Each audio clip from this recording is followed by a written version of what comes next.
Praise the lord. ఈరోజు మీకోసం జీవం గల దేవుని మాట ఫిలిప్పీలకు రాసిన పత్రిక 2వ అధ్యాయము 25వ వచనం.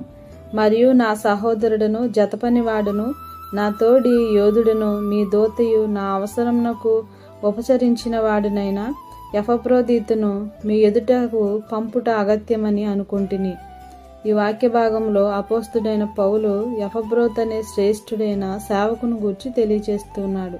పౌలు రోమా పట్టణపు చెరసాలలో ఖైదీగా అనేకమైన శ్రమలను అనుభవించినప్పుడు ఫిలిప్పీ సంఘస్థులు తెలుసుకుని వెంటనే పౌలుకు సహాయం చేయాలని నిశ్చయించుకుని పౌలు కొరకే కానుకను సిద్ధపరిచి ఎపఫ్రోదితు అనే నమ్మకస్తుడైన సేవకునికిచ్చి రోమాలో చెరసాలలో ఉన్న పౌలుకు పంపించారు.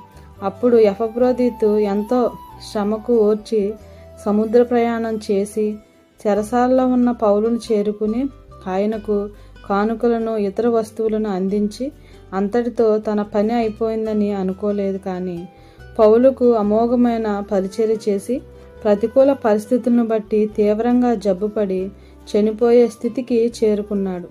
కనుక ఎపఫ్రోదితు ఎంతగా దేవుని పరిచర్యకు ఆసక్తి చూపాడో మనం గ్రహించి ప్రభు పరిచర్యలో సేవకుల పట్ల, దేవుని సేవ పట్ల, రోగులకు సహాయం చేస్తూ తండ్రి సంతోషపడే విధముగా జీవిద్దాం.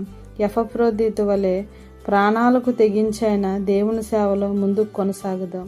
ఉదయకాల సమయంలో దేవుడు ఈ కొద్ది మాటలను ప్రతి ఒక్కరి హృదయాల్లో ఫలింప చేయునుగాక.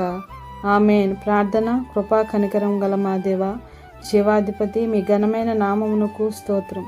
రాజా, మీ పరిచర్య పట్ల సేవా దృక్పథంతో మేము ఎపఫ్రోదితు వలె ఆసక్తితో మీ సేవ జరిగించులాగున మాకు సహాయం చేయమని, అట్టి మనసును మాకు ప్రసాదించమని యేసుక్రీస్తు వారి నామంలో ప్రార్థిస్తున్నాను తండ్రి.